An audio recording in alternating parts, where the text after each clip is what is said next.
Baik, Ibu mulai ya. Assalamualaikum warahmatullahi wabarakatuh. Bagaimana kabarnya semua hari ini? Mana gak kedengeran suaranya? Baik. Untuk tadi udah pada makan semua? Udah kan tadi udah istirahat ya? Udah pada makan? Belum? Ada yang belum? Udah semua, oke, baik. Hari ini udah siap belum untuk belajar? Belum? Udah siap apa belum? Sudah, oke. Nah, hari ini karena kita sudah siap untuk belajar, ada baiknya kita berdoa terlebih dahulu.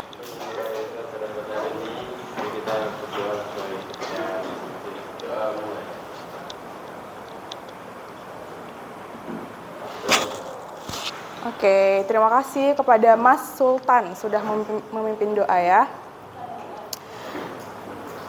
Oke, sebelum itu karena kita telah berdoa, isi presensi terlebih dahulu untuk mengetahui kehadiran kalian. Silakan di-scan atau enggak Ibu sudah upload di Google Classroom untuk absensinya.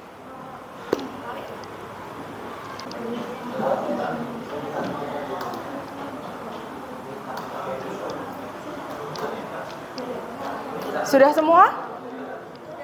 Dah, oke. Baik. Nah, pertama mari kita lihat di depan ada gambar. Nah, ada yang bisa kasih pendapat itu gambar apa? Silakan tunjuk tangan. Cacar. Yang kedua, sakit, demam. Ada lagi? Boleh angkat tangannya? Tadi ada yang jawab cacar, kemudian sakit. Ya, betul sih sakit ya. Kemudian ada yang bilang tadi demam. Oke. Bisa dilihat itu di tubuhnya ada bintik merah. Tapi bisa dilihat bintik merahnya tidak berair. Kira-kira sakit penyakit apa? Mendekati. Kan ada cacar air, satu lagi campak. Campak. Siapa yang pernah mengalami kena campak dulu waktu kecil? Yang udah pernah angkat tangan. Oh, 1, 2. Oke, yang belum pernah? Wah, masih banyak ternyata. Oke. Jadi yang belum pernah harus jaga kesehatan ya. Karena biasanya orang itu kena campak 1 kali. Jadi yang belum jaga kesehatan semoga tidak. Oke. Nah, ini adalah penyakit virusnya yang menyebabkan penyakit campak, yaitu ada yang tahu? Depannya P ya. Virus. Nama virusnya?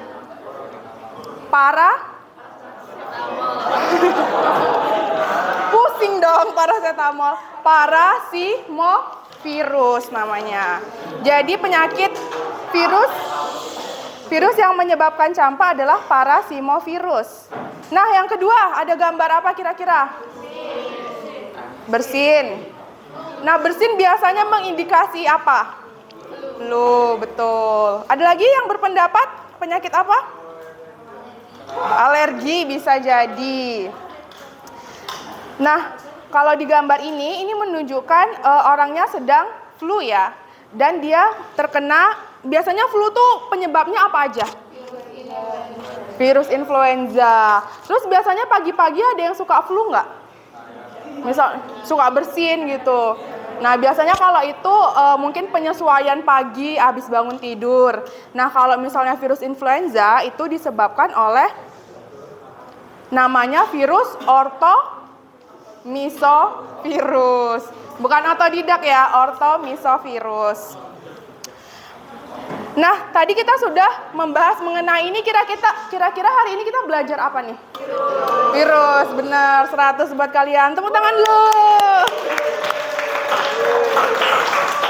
Dah, oke. Ibu minta 1 perwakilan angkat tangan. Ibu mau menyuruh untuk membacakan tujuan pembelajaran hari ini. Oke, silakan.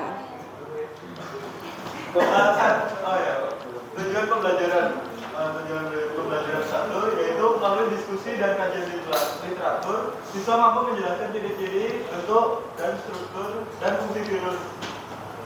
Oke, yang kedua. Yang kedua, melalui kerja kelompok siswa mampu melakukan kolaborasi atau kerjasama. Terakhir. Yang ketiga, melalui studi literatur siswa mampu meningkatkan keterampilan literasi. Oke, betul.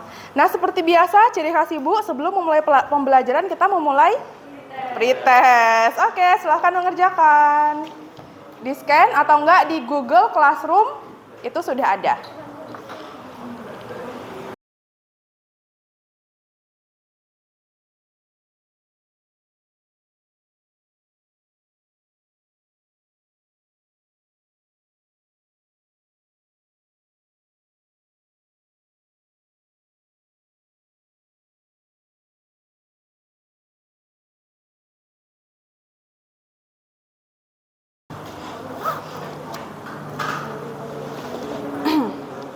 Oke, kita lanjut ya. Sudah semua kan? Oke. Nah, ini bisa kita lihat video. Silakan mengamati video di depan.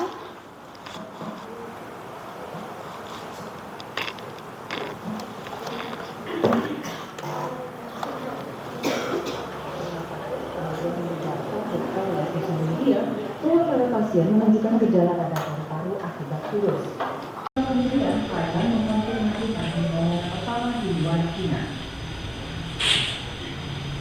Kita melaporkan kasus perdana berikutnya. Tidak ada di antara pasien ini yang pernah datang ke pasar Wuhan. Kemungkinan besar penularannya dari orang ke orang. Di China, virus meluas ke berbagai kota. Warga mulai memakai masker. Berlaku kasus diakumulasi, tapi diduga jumlahnya jauh lebih banyak. Tenaga medis di Wuhan yang kontak langsung dengan pasien mulai terinfeksi dan sakit. Taiwan dan Amerika Serikat melakukan kasus corona di 10 negara-negara lain termasuk Jerman. Pemerintah China memutuskan langkah drastis. Semua transportasi di Wuhan dihentikan, termasuk transportasi umum. Ilmuwan menemukan virus corona punya masa inkubasi. Orang yang tertular tapi belum menunjukkan gejala jadi berbahaya. Dalam waktu bersamaan, bulan Imlek dimulai. Jutaan orang bergerak mudik massal. Di saat itu dikonfirmasi 2.000 kasus di seluruh dunia, 50 orang meninggal.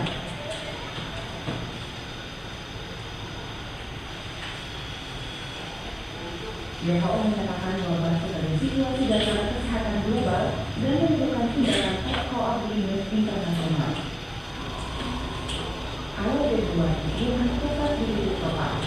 Semua provinsi China daratan melaporkan adanya kasus corona.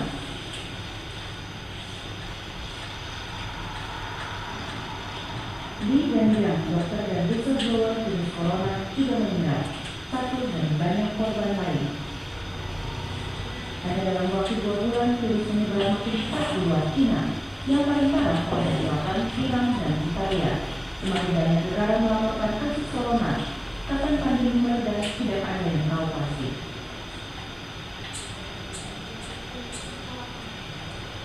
Videonya seru. Ada yang bisa menyampaikan nggak kira-kira video ini menceritakan tentang apa? Tunjuk tangan. Angkat tangannya terus boleh kasih pendapat. Oke, kalau gitu Ibu tunjuk. Nih. Mas Farel. Video ini membicarakan tentang apa? Menceritakan tentang apa? COVID-19 dan tempatnya, yaitu di Wuhan. Oh, dampaknya. Oke. Selanjutnya, Mbak. Asal mulanya virus corona itu tersebar dari satu pasar, satu orang di pasar, itu nanti menyebar ke yang sekitarnya. Awalnya itu dari satu pasar, tiba-tiba jadi banyak. Iya, terus tuh terkena juga ke seluruh dunia termasuk Indonesia. Dah, ada lagi? Yang ketiga? Ada yang mau kasih pendapat? Sudah, oke. Tadi yang dikatakan oleh dua teman sudah benar, yaitu video ini menceritakan tentang virus corona dan dampaknya, dan yang kedua yaitu awal mula virus ini tersebar di Wuhan, kemudian menyebar ke manusia sehingga ke seluruh dunia. Tahu nggak virus corona itu menyebar dari mana ke mana? Awalnya dari hewan ke manusia, kemudian manusia ke manusia. Oke. Nah, ini berikan tanggapan dan pendapat kalian. Nah, sekarang Ibu mau tanya, kira-kira dari video tadi, analisis masalah apa yang bisa kita sambungkan dengan materi pembelajaran kita hari ini? Virus dapat menular. Oke, boleh dituliskan? Apa? Di sini. Sesuai tujuan pembelajaran kita hari ini ya. Ada lagi yang kedua? Sangat berbahaya. Oke, dituliskan boleh. Ada lagi?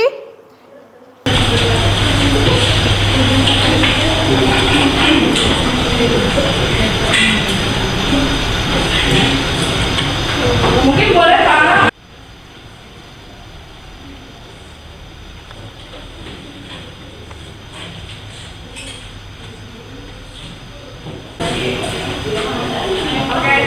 kepada yang tadi sudah maju, ada 3 orang. Nah, tadi sudah dituliskan oleh teman-temannya bahwa analisis masalahnya atau informasinya mengenai virus dapat menular, kemudian beberapa virus berbahaya, dan bentuk virus memiliki Ini spesifik COVID apa semua virus? Virus corona yang kita bahas. Oke. Bentuk virus memiliki titik-titik bagaikan mahkota.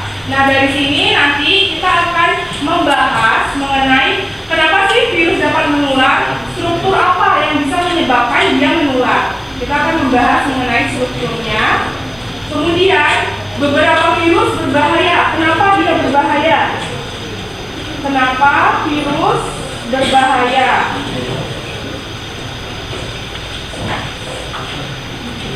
Nah, terus tadi temannya memberikan pendapat bahwa bentuk virus memiliki titik-titik bagaikan mahkota. Ini untuk virus corona. Jadi bentuk apa lagi yang ada dimiliki oleh virus corona dari strukturnya nanti kita bahas juga struktur virus corona. Jadi hari ini kita membahas mengenai ciri-ciri virus sebagai makhluk hidup dan benda tak hidup. Hidup dan kenapa virus berbahaya, terus bentuk virus. Sekarang duduk berkelompok, kemarin Ibu sudah menyampaikan untuk duduk berkelompok dan melakukan diskusi. Oke, mohon perhatiannya sebentar. Jadi LKPD-nya itu ada 2, ada LKPD-A dan LKPD-B. Oke. Nah, LKPD-A itu berisi bakteriofag dan LKPD-B itu ada virus corona. Silahkan membaca langkah kegiatannya. Jadi kalian mencari informasi, kemudian membuat slide presentasi, waktunya 25 menit, nanti kita presentasi hasil. Silahkan diskusi. Makhluk hidup apa benda mati menurut kelompok kalian? Di antaranya. Alasannya? Karena yang pertama dia nggak punya sitoplasma, jadi dia masuk ke nggak hidup. Dia tuh punya DNA sama RNA, terus dia apa gitu, bentar. Jadi dia nggak hidup. Terus dia juga bisa bereproduksi. Iya. Jadi dia hidup. Nah, menurut kamu gimana? Kalau ciri dia yang dia bisa bereproduksi itu? Ya, dia nggak masuk keduanya. Dia masuk keduanya apa nggak masuk keduanya? Di antara itu. Di antara itu, oke. Boleh? Jawaban di antara itu boleh dengan alasan apa? Alasan yang tadi. Ya, silahkan dituliskan ya di PowerPoint. Baik, assalamualaikum warahmatullahi wabarakatuh. Ya, jadi di kelompok 2 kali ini mau mempresentasikan hasil dari diskusi kita terkait tentang materi virus corona. Pertama, apakah virus termasuk makhluk hidup? Jawabannya tidak. Namun virus juga tidak bisa dikategorikan sebagai makhluk hidup. Makhluk tak hidup. Virus berada di wilayah abu-abu antara makhluk hidup dan makhluk tak hidup. Lebih lengkapnya, alasan mengapa virus tidak dianggap makhluk hidup adalah virus tidak memiliki sitoplasma dan organel sel, tidak melakukan metabolisme dan berukuran terlalu kecil sehingga tidak memiliki struktur sel dan dapat dikristalisasikan seperti benda mati. Virus tidak dikategorikan sebagai benda mati karena virus memiliki kemampuan untuk memperbanyak diri dengan hidup pada sel inang yang hidup. Struktur COVID-19 juga sangatlah padat, jadi memungkinkan virus ini menginfeksi manusia dengan lebih baik dan mampu menyebar lebih cepat dibanding virus corona yang menyebabkan SARS. Lalu, lonjakan protein corona yang terikat dengan reseptor pada sel manusia setidaknya 10 kali lebih kuat daripada lonjakan protein pada virus SARS. Yang keempat, apakah virus termasuk sel? Virus tidak memiliki bagian-bagian sel seperti dinding sel, membran sel, sitoplasma, dan lain-lain. Oleh karena itu, virus tidak disebut sel. Sekian dari kami, apakah ada pertanyaan? Fungsi dari spiral RNA. Ya.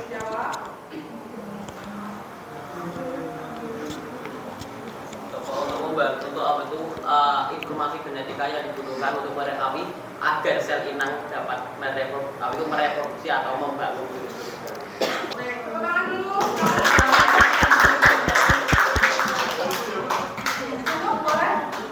Beda-beda. Oke, sekian dari kami. Mohon maaf kalau banyak salah. Wassalamualaikum warahmatullahi wabarakatuh. Nanti itu pengertiannya, parasit intraselular obligat yang hanya dapat mereplikasi dirinya sendiri dalam sel bakteri. Mereka menginfeksi bakteri dengan melekat pada permukaan sel bakteri dan menyuntikkan materi genetiknya ke dalam sel bakteri untuk mereplikasi diri. Jadi bakteriofag ini, dia itu menyerangnya ke bakteri, bukan ke manusia ataupun ke hewan. Oke, dari variasi bentuknya, itu memiliki variasi bentuk tergantung pada tipe virus dan struktur kapsidnya. Ada 2 kategori utama untuk bakteriofag. 1. Bentuk helikal. Beberapa bakteriofag memiliki kapsid berbentuk helix seperti virus berantai tunggal yang membungkus materi genetiknya dalam kapsid berbentuk helix. Terus yang kedua, bentuk kosahedral. Bentuk bakteriofag lainnya memiliki kapsid berbentuk kosahedral yang menyerupai polihedron dengan 20 sisi segitiga. Kemudian untuk struktur virus bakteriofag ini, yang pertama itu ada DNA yang berada di atas kepalanya, kemudian di bawahnya itu yang kedua ada kapsid, yang ketiga itu ada selubung ekor, terus yang keempat itu serabut ekor, dan terakhir itu yang paling bawah itu jarum penusuk. Apakah yang menyebabkan virus cepat menular? Virus bakteriofag menular cepat karena mereka mereplikasi diri dengan cepat dalam sel bakteri tuan rumah, hadir dalam jumlah besar. Berkaitan secara spesifik dengan reseptor sel bakteri, mengalami evolusi cepat dan menyebabkan lisis sel bakteri yang memungkinkan pelepasan virus-virus baru untuk menginfeksi sel-sel lainnya. Dan yang terakhir ada apakah virus adalah sel? Virus itu tidak termasuk sel karena tidak memiliki bagian-bagian sel seperti dinding sel, membran sel, sitoplasma, inti sel, dan organel-organel lainnya. Partikel virus yang lengkap disebut virion. Sekian, terima kasih dari kami. Tadi katanya virus di antara makhluk benda mati sama benda hidup. Soalnya itu juga memiliki kriteria benda hidup, yaitu punya DNA, RNA sama punya protein. Nah, kok itu DNA, RNA sama protein kok menjadi ciri-ciri makhluk hidup? Kalau DNA sama RNA sendiri itu gunanya untuk misal dia salin kayak copy paste reproduksi. Nah, itu tuh ada sifat yang kebawa dan dia bereproduksi dengan cara itu. Terus kalau untuk proteinnya sendiri, berarti kalau aku punya rendangnya itu kan terdiri dari protein sama DNA. Itu rendangnya makhluk hidup kok rendangnya. Sudah? Baik, sampai di sini nanti kita bahas di akhir ya. Dah, silakan ditutup. Ibu menerima satu pertanyaan aja. Oke. Nah, sekarang kita menyamakan persepsi. Sebenarnya memang benar bahwa DNA dan RNA dalam virus itu menandakan bahwa dia sebagai makhluk hidup. Tapi itu tidak menjadi sebuah keputusan bahwa dia juga sebagai makhluk hidup. Makanya diperkuat lagi dengan yang kedua, bahwasanya dia itu melakukan reproduksi. Jika dia hanya memiliki asam nukleat, ya belum bisa dikatakan bahwa dia makhluk hidup. Tapi itu adalah salah satu ciri yang menandakan dia makhluk hidup, gitu. Dan diperkuat dengan sebuah temuan bahwa ternyata virus itu bereplikasi atau bereproduksi, tapi di dalam sel inang lain. Jadi dia membutuhkan makhluk lain untuk hidupnya. Itu disebut apa? Ada yang tahu? Parasit?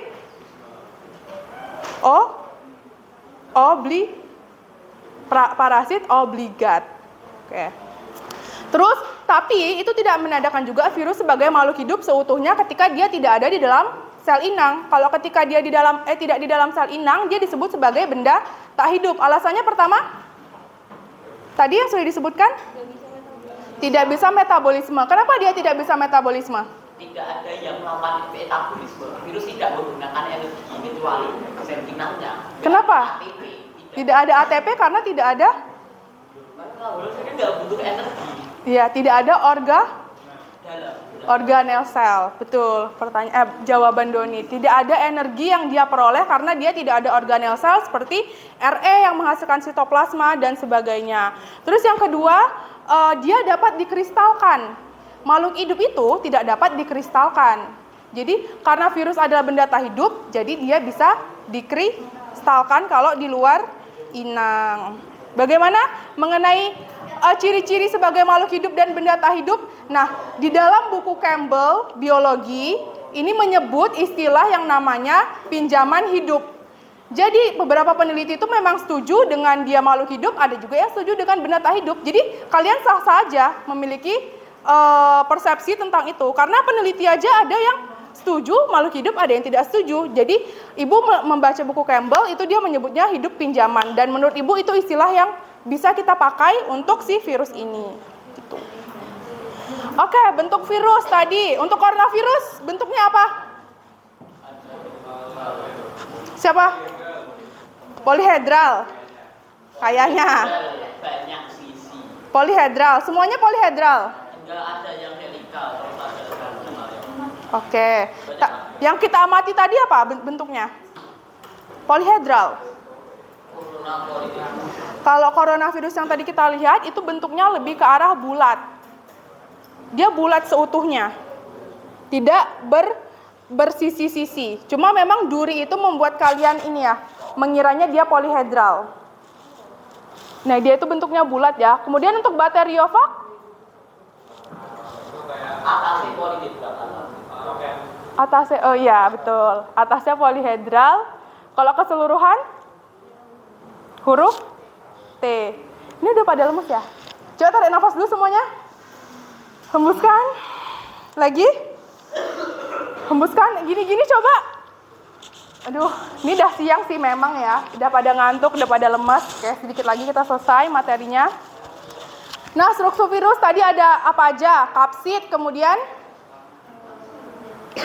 selubung ekor, kemudian ada amplop membran, kemudian ada apa lagi? Pada lupa semua. Membran dan sebagainya. Oke, itu. Yang mana kapsid itu berfungsi untuk apa? Silahkan salah satu menjawab. Ada yang ingin menjawab kapsid? Coba Mas Rayasar. Apa fungsi kapsid kira-kira? Ayo kapsid. Kayak kita nih. Di bagian kepala ada kulit. Fungsinya buat apa? Melindungi apa? Melindungi organ dalam. seperti kita, virus juga memiliki fungsi-fungsi yang sama. Kapsid melindungi organ dalam. Kemudian ada yang namanya amplop membran yang terdiri dari protein yang juga sebagai pelindung, dan nanti ketika dia masuk ke sel inang menjadi tempat menginjeksi atau tempat mengeluarnya si RNA DNA-nya.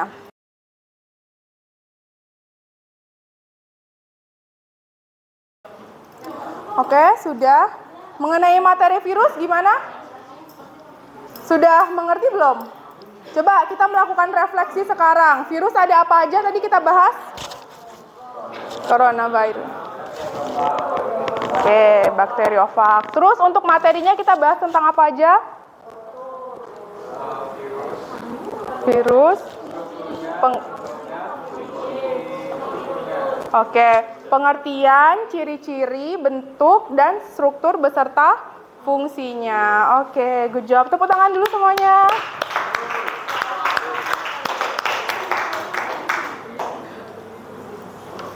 Oke, ini lakukan post test dulu ya. Ini tadi post testnya. Dah, silakan mengerjakan post test selama 10 menit. Waktunya sudah selesai. Silakan di-submit, teman-teman. Udah, oke. Semuanya perhatiannya silakan duduk, perhatiannya ke depan. Baiklah, Ibu mengucapkan terima kasih kalian sudah berkontribusi dengan baik pada hari ini. Ibu ingin kasih sebuah motivasi buat kalian dari Pak siapa? Pak Habibie. Kata Pak Habibie, keberhasilan bukanlah milik orang yang pintar. Keberhasilan adalah kepunyaan mereka yang senantiasa berusaha. Kalian itu adalah orang-orang yang telah berusaha dengan pertama datang ke sekolah, kedua mengikuti kegiatan pembelajaran dengan baik, dan ketiga mengerjakan kegiatan-kegiatan pembelajaran dengan baik. Tepuk tangan dulu. Kayak bilang ke diri kalian, aku hebat. Pegang tangannya. Terus pejam mata. Pejam matanya biar pada nggak malu satu sama lain, pejam matanya. Bilang aku hebat, aku bisa, aku kuat. Oke, tepuk tangan. Oke, sampai di sini. Besok materi selanjutnya adalah daur, litik, dan lisogenik atau replikasi dari virus bersama Pak Arif. Oke, sampai di sini pembelajaran kita hari ini. Ibu tutup. Wassalamualaikum warahmatullahi wabarakatuh.